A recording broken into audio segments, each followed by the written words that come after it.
The CBS Radio Mystery Theater presents...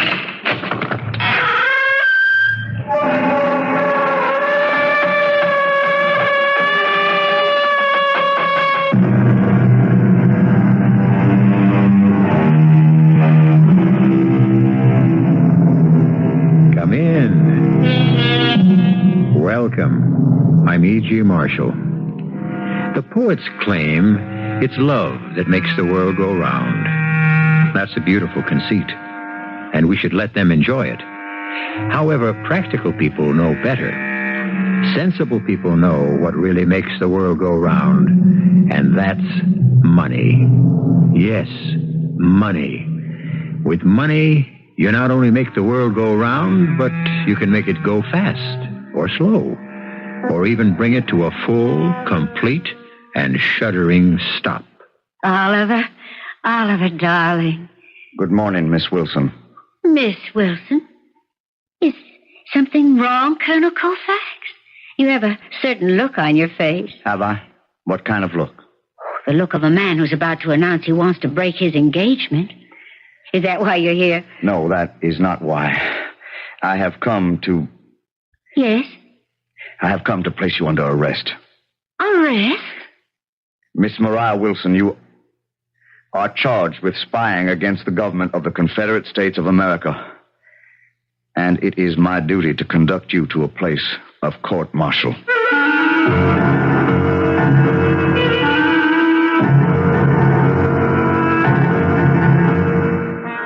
Our mystery drama, Solid Gold Soldiers, was written especially for the Mystery Theater by Sam Dann and stars Michael Wager and Evie Juster. I'll be back shortly with Act One.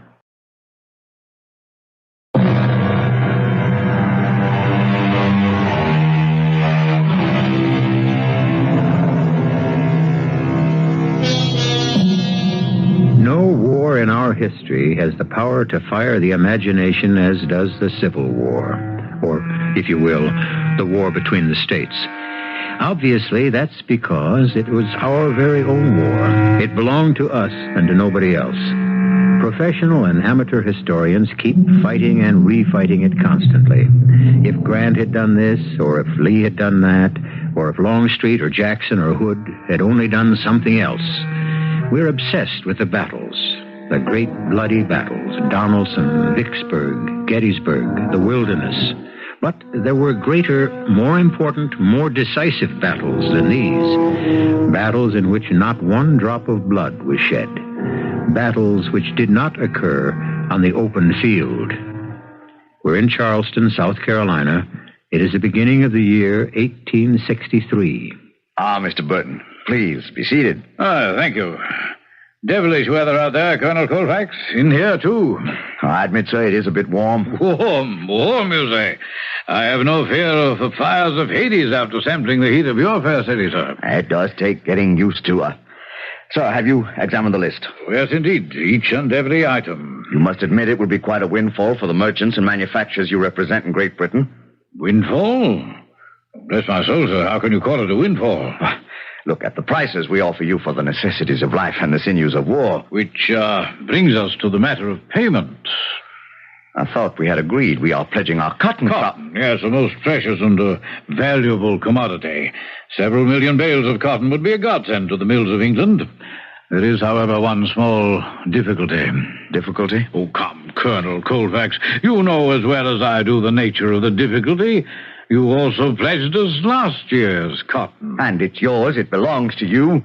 Not while it sits and rots on the docks of Charleston. We are planning a fleet of blockade destroyers. The truth is that the Federals control the seas.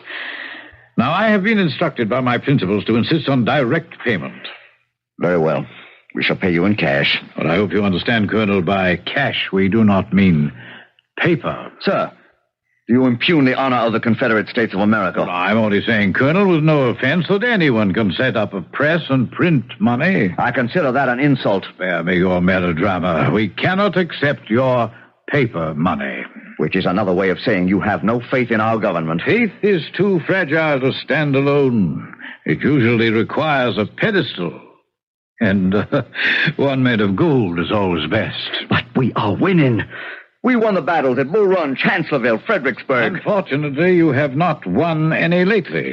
Well, it's no secret that Lee is planning an offensive into the north, into Pennsylvania. We do not consider that a wise maneuver. It is not for foreigners to determine the tactics and strategy of our war. But you see, Colonel, it is our war also. We already are heavily invested, and you are asking us to support you further. We are willing to pay for all materials. And we must insist on payment in gold. Gold?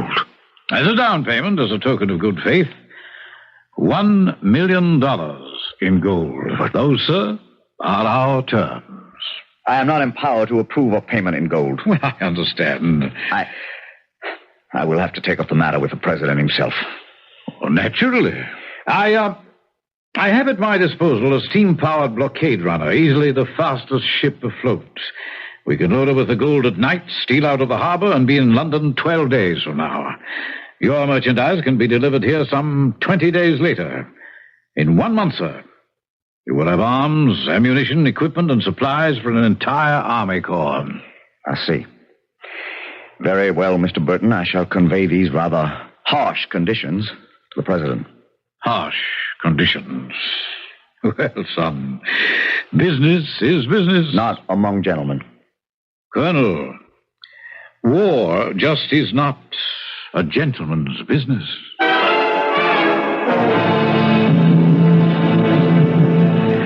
Those are the terms, Mr. President. In return for the gold, we are to receive all the items on the list. Yes, sir. We give Mr. Burton the money. He delivers it to England on his blockade runner. And then he has other blockade runners to bring us the equipment. Yes, sir. That's how we've been dealing with the British since the war began. The risks, Colonel?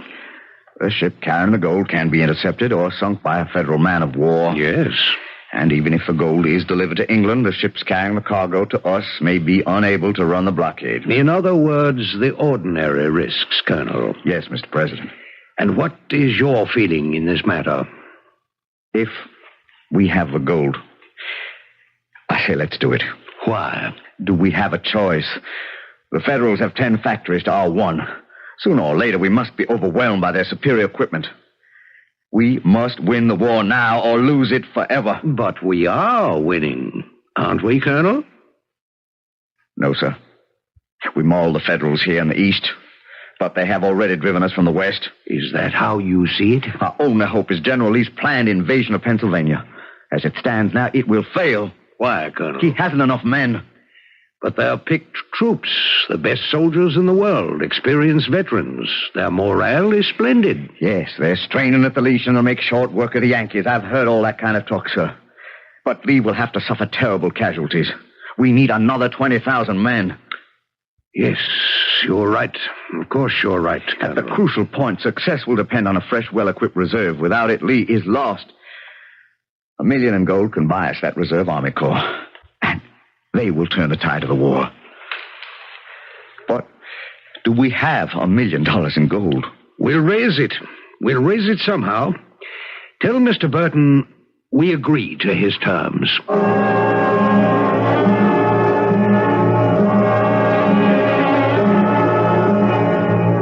To die for one's country is to live forever.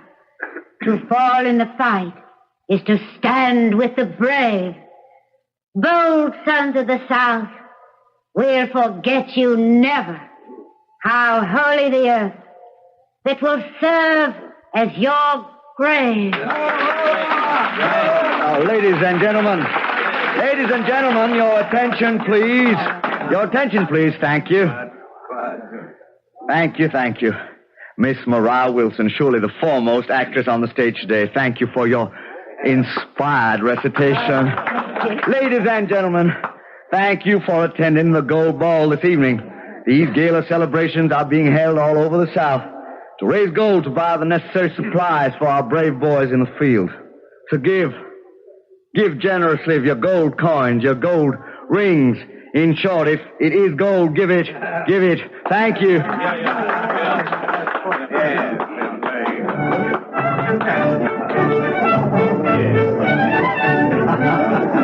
Why, thank you. Miss Wilson, thank you so much for being with us this evening. Oh, my pleasure, Colonel. I've always gone to the theater to watch you, ma'am. I think you are a great artiste. Thank you, Colonel. I understand you're a strong partisan of the Confederate cause.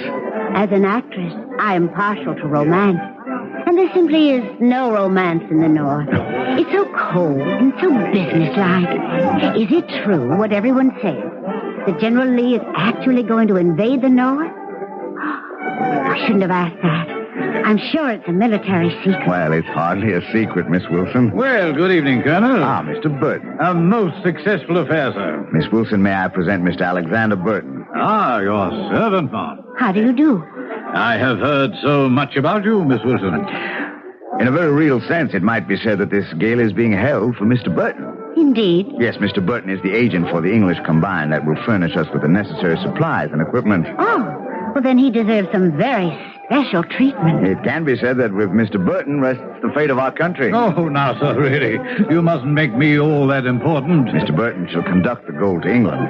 May the heavens protect you and us, Mr. Burton. Thank you, ma'am. What a wonderful night this is. I have a feeling that victory is in the air. Victory and peace. Now, I would like to drink to that. And I would like to dance to that. May I have the pleasure, Miss Wilson?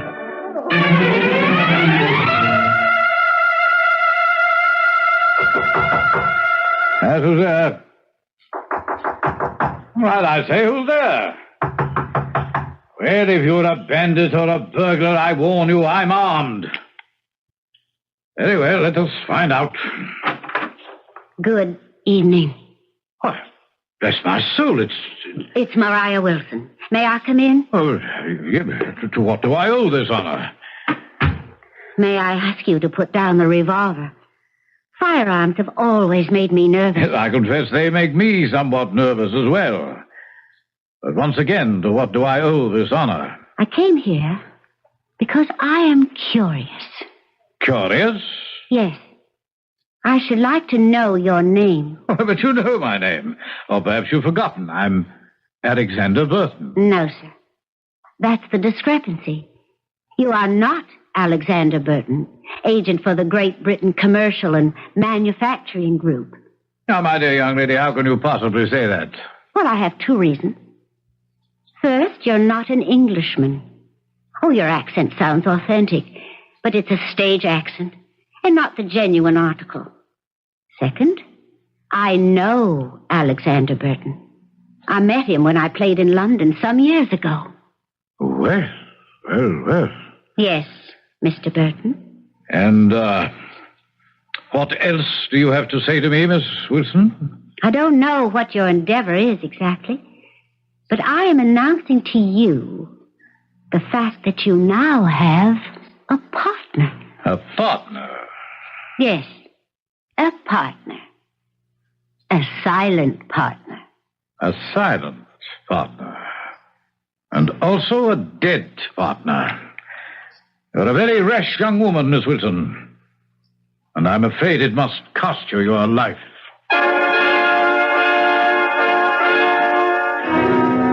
Well, who is Mr. Burton? Evidently, he is not as advertised. We know Maria Wilson is a famous actress of the day, but obviously she's also a little more than that. Right now, she's looking into the muzzle of this gentleman's revolver. He may shoot her. He may not. Just what he does decide will be revealed in a few moments when I return with Act Two.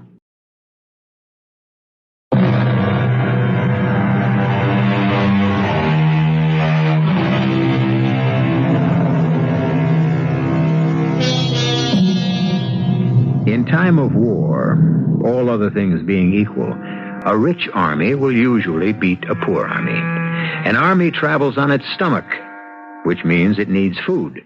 And it also travels on its feet, which means it needs shoes. And it needs a great many other things, too. And these are things only money can buy.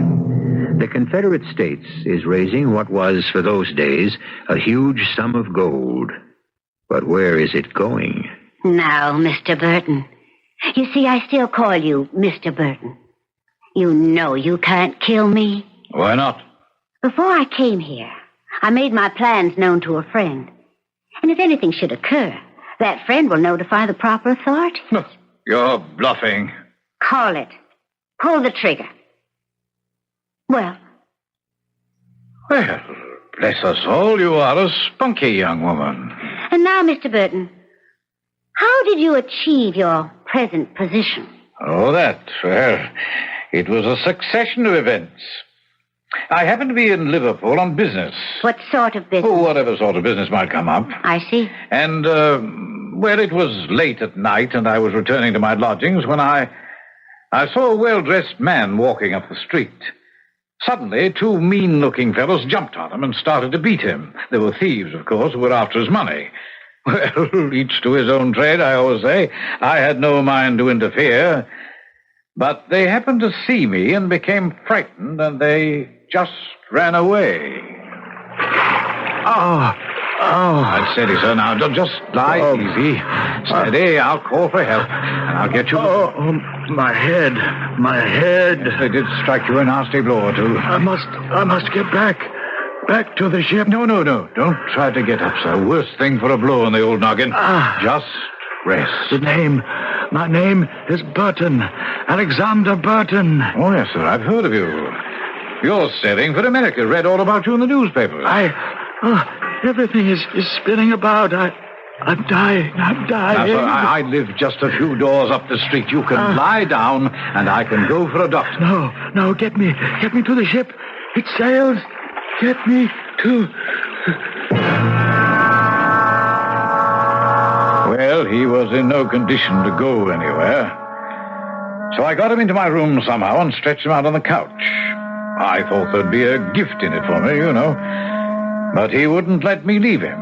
He clutched my hand and refused to let go. He just kept talking to me. He was delirious. I'm going there, representing my clients. I'll drive the biggest bargain in history. I'll make them pay in gold. None of their worthless paper. Gold. $1 million in gold. Gold. Now, take me to the ship. The ship is waiting to sail. The ship is waiting for me. For me. Take me to the ship. And suddenly, he was dead. So, since he wouldn't need it any longer, I searched his pockets for money. And I looked at the sheaf of documents in his coat. And you decided to become Mr. Alexander Burton. Who is empowered to collect $1 million in gold from the Confederate government. What did you do with Mr. Burton's body? Oh, for a few shillings, you can always find some obliging gentleman. And the gold? I've discussed the matter with some of the crew who appeared sympathetic. The others will be convinced to join us, one way or another. And so the ship will take on the gold, but it will not sail to England. No, I'm afraid not. Well, now that I am your partner... Ah, yes, my new partner. My share should be 10%. That's quite a bit of money. Well, I could have asked for more, but I'm not greedy. And, just how do you expect to be paid? I expect you to deliver the money before the ship sails. Is it a bargain, partner? Yes, it's a bargain, partner.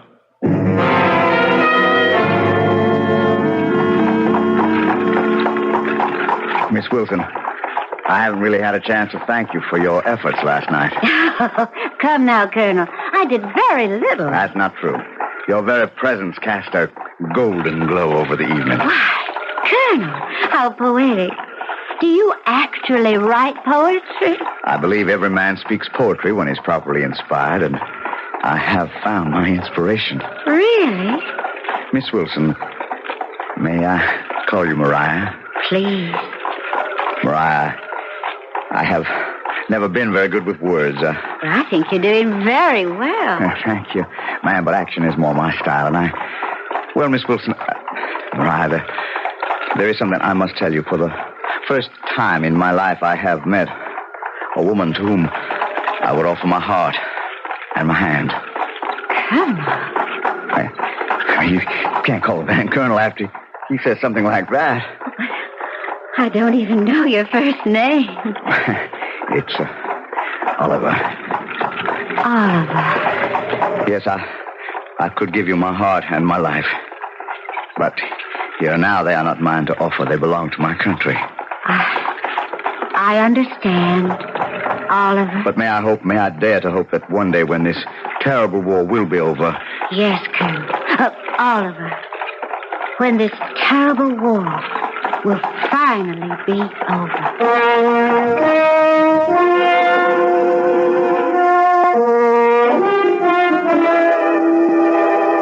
Well, Mr. Stryker, what news do you have for me?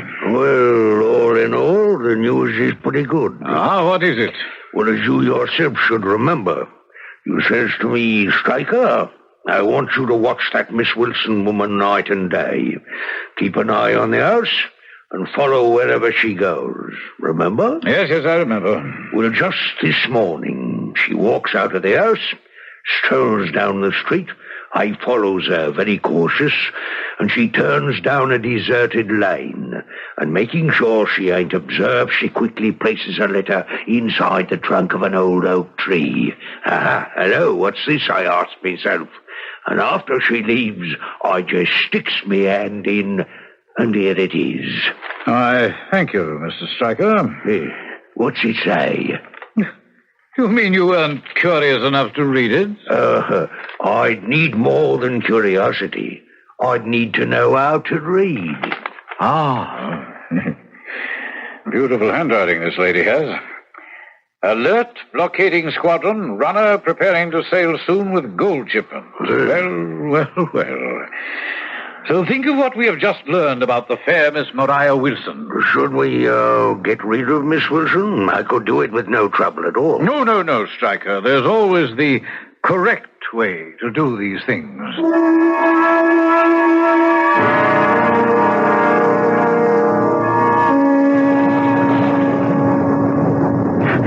Oh, Mr. Burton, I must apologize for one of our sudden southern storms. Terrible weather, isn't it? But I am happy to report everything seems to be going smoothly. We should have all the gold, and you can be ready to sail within a week. Oh, well, that is splendid. Colonel. Yes, sir? I'm not sure I know how to say this, but that was a splendid gala you held the other evening. It was reputed to be the best in the whole South. Of course, we were graced by the presence of Miss Maria Wilson. Yes, Miss Wilson. I'm afraid I should talk to you about Miss Wilson. What is there to say about Miss Wilson? Well, I'm not sure. Perhaps I'm imagining things, but let me tell you at any rate. I had met Miss Wilson before we were introduced at the ball the other evening. Oh, Miss Wilson didn't seem to recall that. Met is perhaps not quite the right word. Miss Wilson played the season of 1860 in London. As a matter of fact, I attended her last performance. I was very much impressed by the speech she made after the curtain fell. She said that she was returning home because war was certain, and she wanted to help her country. Oh, and she has. She most certainly has helped. But her country is the North. Oh, Mr. Burton, I'm positive you're in error. If only I were. No. She had everyone in tears. She hailed Abraham Lincoln as the savior of the United States. She said the South had been seized by the powers of darkness. Mr. Burton, what you are telling me is absolutely incredible. Well, so what motive would I have for lying, for slandering the lady? I find what you are saying impossible to believe. Yes, I know, sir. That's because you were in love with the lady. Sir. If you were not in love with the lady, would it be possible? Well, I feel that I know Miss Wilson, that she cannot be what you say she is. Colonel, I know your feelings, but would you trust the fate of your country on them? Colonel, certain things are difficult to... I felt it my duty to present you with a piece of information. The fact that she may have made such a speech on the eve of the war, that does not mean it expressed her true feelings. Oh, the speech sounded quite true to me. Those feelings may have changed when she came home and became convinced of the justice of the Southern cause. Would your feelings toward your country ever change, Colonel? Well, there's one way to find out. We will search her house.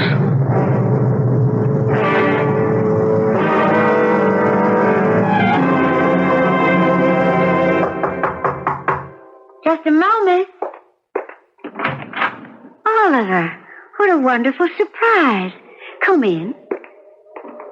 I was hoping you'd come calling on me. Were you, Miss Wilson? Miss Wilson.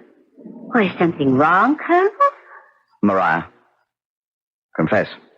To what? Confess you're a Union spy. Who accuses me? Does it matter? I have a right to know. Let me face my accuser. Mariah, if we love each other, there can be no falsehoods between us. Are you a spy? Who accuses me? I have received a report of a speech you made after your final performance in London in 1860. I wasn't in London in 1860. Unfortunately, Mr. Burton happened to see you express your Union sentiments quite strongly. I played the season of 1860 in Boston. Why, if you read the Boston newspapers, well, get old copies of the paper. Mr. Burton saw you and heard you. Mr. Burton. How do you know Mr. Burton is all that he claims to be? Miss Wilson, this is unworthy of you. Mr. Burton is an English gentleman. How do you know? Mr. Burton carries all the proper documents. Can anyone here identify Mr. Burton? Well, can they? Do you intend to give a man whom nobody knows $1 million in gold and let him sail away with it? Do you?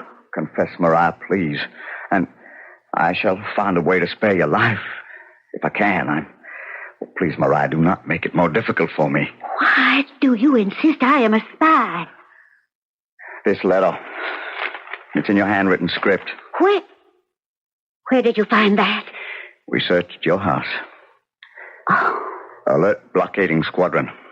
Runner prepared to sail soon with gold shipment. I see.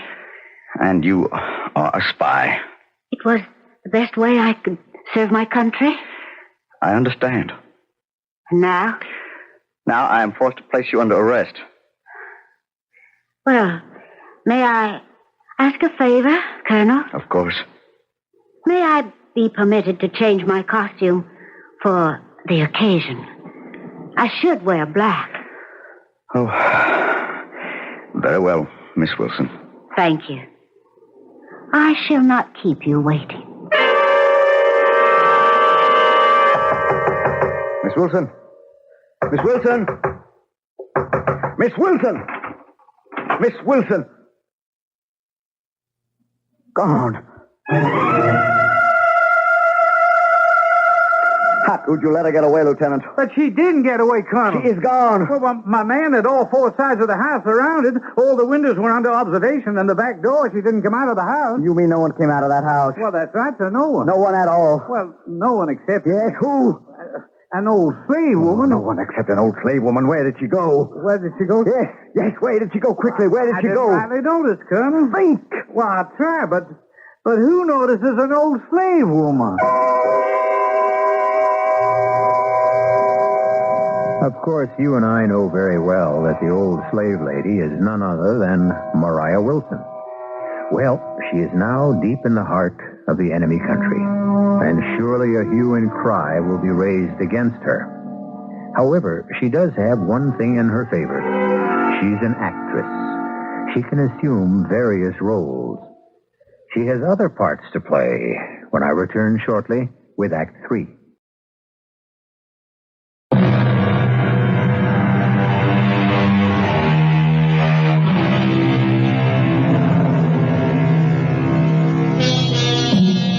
In 1863, the American Civil War is reaching toward its crisis.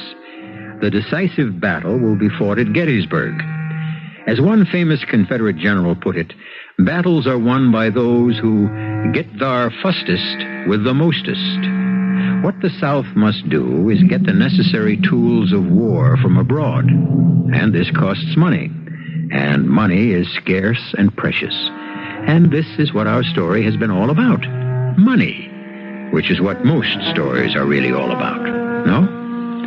An old slave woman trudges wearily along a dusty country road in South Carolina. She stops near an old farmhouse. The farmer is in the front yard, about to saddle his horse. Yes, sir. What is it, Grandma? You hungry? Yes, sir. Powerful hungry. You ain't from around here. Don't tell me you running away at your age. Who you belong to? I can't remember, sir. Well, go around the back to the kitchen. Tell him I says to give you something to eat. The Powerful obliged to you, John Stevens. Good Lord. Come into the house, quickly. We shall have to get rid of this Burton fellow. Why, John? Let him take the gold. We can have the blockade squadron capture him at sea. Look, he'll be flying a British flag, which means we can only board him inside the territorial limits. Suppose by some lucky chance he sneaks past the blockade. What if we're forced to capture him on the high seas? We have no right to board a British ship in international waters. Then we must force the rebels to use one of their own blockade runners. The problem remains how to get rid of this Burton or whatever his name is. I can do that. How? Why, just leave the details to me. I'm an actress. Oh, but that's only half the job. When they get rid of him and decide to use their own vessel, we need someone on board that ship. That will be truly impossible, Mariah. Every member of that crew will be a picked man. I could get on board that ship. You could... Oh, well, how could you possibly hope I know Colonel Oliver Colfax. I know how he feels, how he thinks. I know a way to get on board. How? They can always use a cabin boy. I'd need a little luck. But could you actually disguise yourself? I could try. They'll choose a dark night. They'll have a fast ship. They might be able to steal past the squadron, but if I can get on board with one of those new pistols that fire a bright light into the sky... Yes, a flare. A flare. Yes. It would be like a flash of daylight. The blockade squadron would see the ship immediately. They could blow it right out of the water. But, Mariah, you'll be on that ship. But, John, somebody has to make sure the Navy catches sight of that blockade runner. Somebody has to make noise or fire a flare or do something. And if that somebody has to be me, well, I can only tell you the gold must never get to England.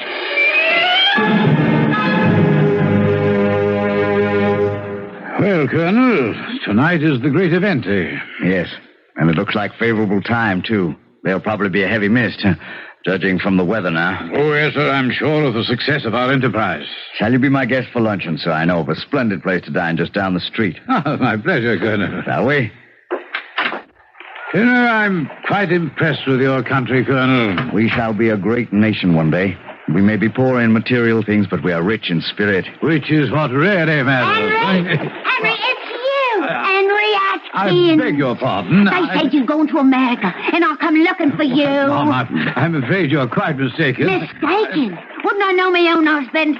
Would I forget a dog like you? Oh, no. Would I forget how you left me, the baby? Oh, Colonel, this is most awkward. I said I'd travel the old wide world to track you down and demand justice for what you've done to me and my child. Your child, this is a mad woman, Colonel. It is to call me mad. Listen, everybody listen.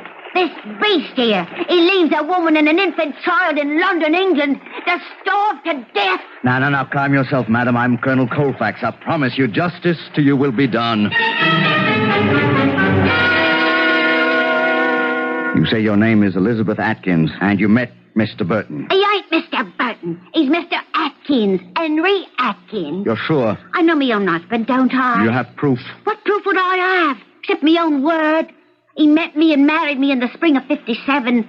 A year later, he says to me, "Hey, the pickings must be good in America." And I give him me life savings, and off he goes, promising to send for me. How did you get here? Well, after I seen that I'd been had, I left the baby with me mother and come here searching for him. How did you know to come to Charleston? Well, sir, I knows the sort of gentleman he'd associate with. Someone said they heard he was onto a good thing down here. I see. Sir, I didn't mean to cause nobody no trouble. It's just that I need money for the baby. I want him to grow up with an education like I never had. Well, Mrs. Atkins, we shall look into this further, and thank you very much. I was just barely able to rescue him from the mob, Mr. President. And the woman? Well, I questioned her, and she was quite distressed. Do you believe her story? I don't know what to believe. Where is Mr. Burton now? Under guard. It's an awkward situation, Colonel, but it can't be helped. May I suggest, sir, that someone who knows Burton, someone who has dealt with him before, should come to Charleston and settle the matter? Well, then you do suspect him, Colonel. Sir, I know this.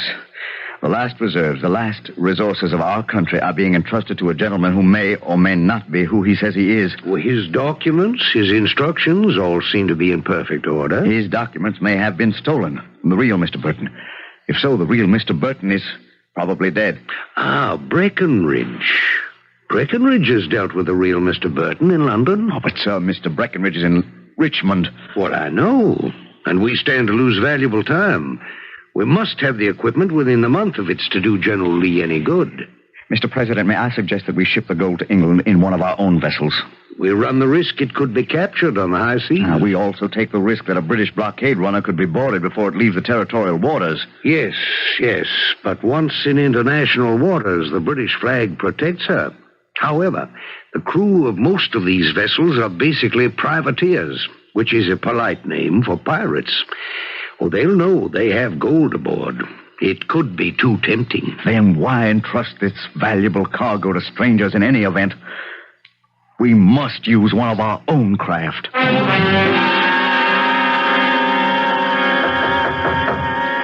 Yes, come in. Well, my lad, what can I do for you? Sir? Sir? Speak up, son. Speak up and step inside. Well? Sir, I wish to sign on the Dixie as cabin boy. Cabin boy? Why, you're too young to... I'm almost 13. What do you know about the Dixie? Well, everybody knows she's going to run the blockade tonight. What do you mean, everybody? Well, I suppose everybody does. I want to sign aboard. Oh, I'm sorry, son. You're too young. You got to take me with you. Please. I got to fight for my country. I got nowheres to go. Well, we'll find a place for you with some kind-hearted people here in the city. My place is fighting for my country. My place is on the Dixie. But the Dixie's a ship of war. I'm good at fetching, at carrying. I do as I'm told. Please. I'll be a good sailor.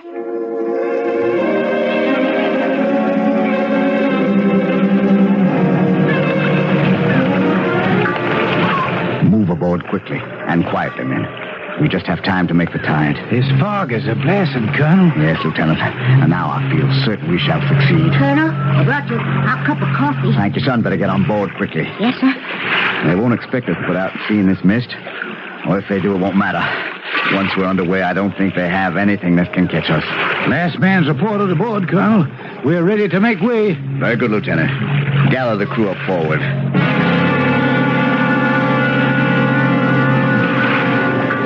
I needn't tell you, men, this is the single most important mission of the war. This cargo must get to England so we can return with the equipment we need to win. The Federals are out to get us. They'll try their damnedest. We shall move out under sail. No one is to speak above a whisper. No one is to smoke or show any light whatsoever.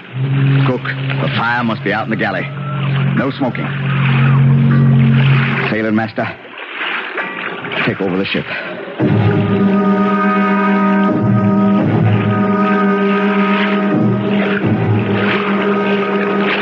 Fog is lifting, sir. That's all right. There's no moon. Well, I feel better out on the open sea where there's more room to maneuver.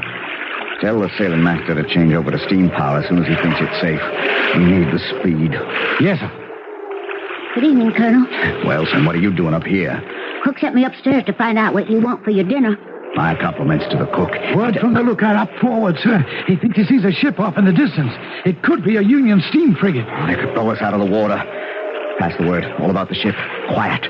Absolute quiet. No one is to move. No one is to breathe. Yes, sir. Quiet, man. You see that ship, son? The ship? The Union battleship. No. No, sir. There in the darkness.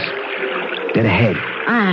I don't see. That big black shape, that's the Union ship. Well, she's moving away.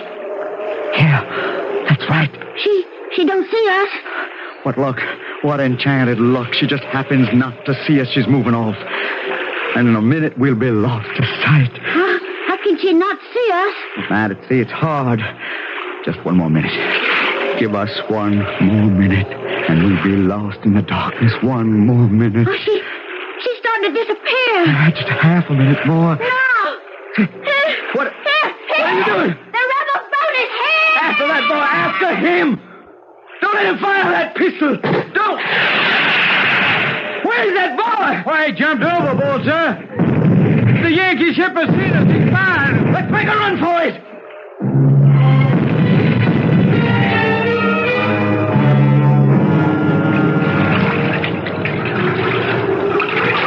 Here.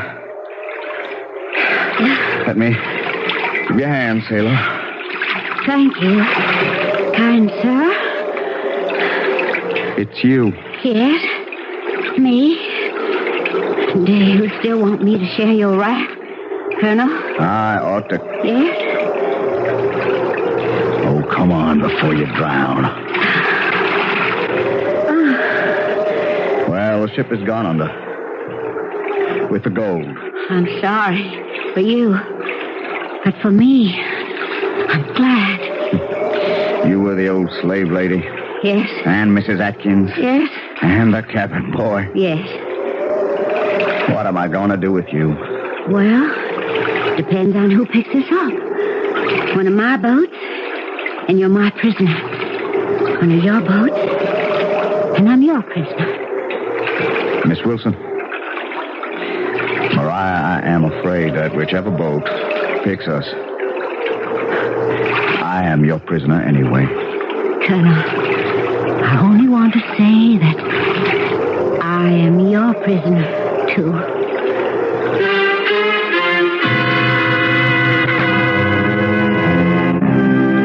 They were picked up by a French merchant ship en route to India via the Cape.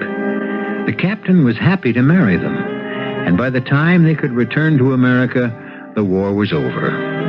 Would that the rest of the country could have learned from them and become reconciled as quickly.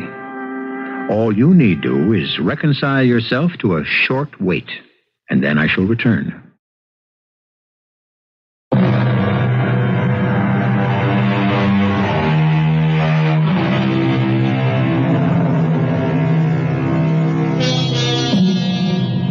It needs all kinds of soldiers to make an army.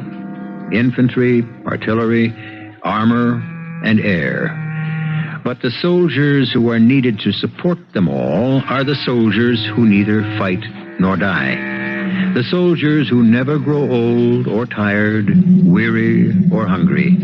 And these are the soldiers of solid gold, who will serve any master or any cause.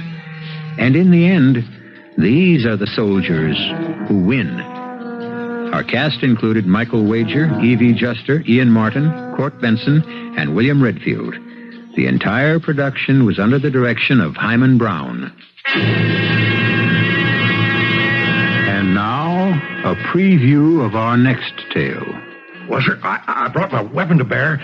I was about to shoot. And then I seen his face. What I mean is, he had no face. No head.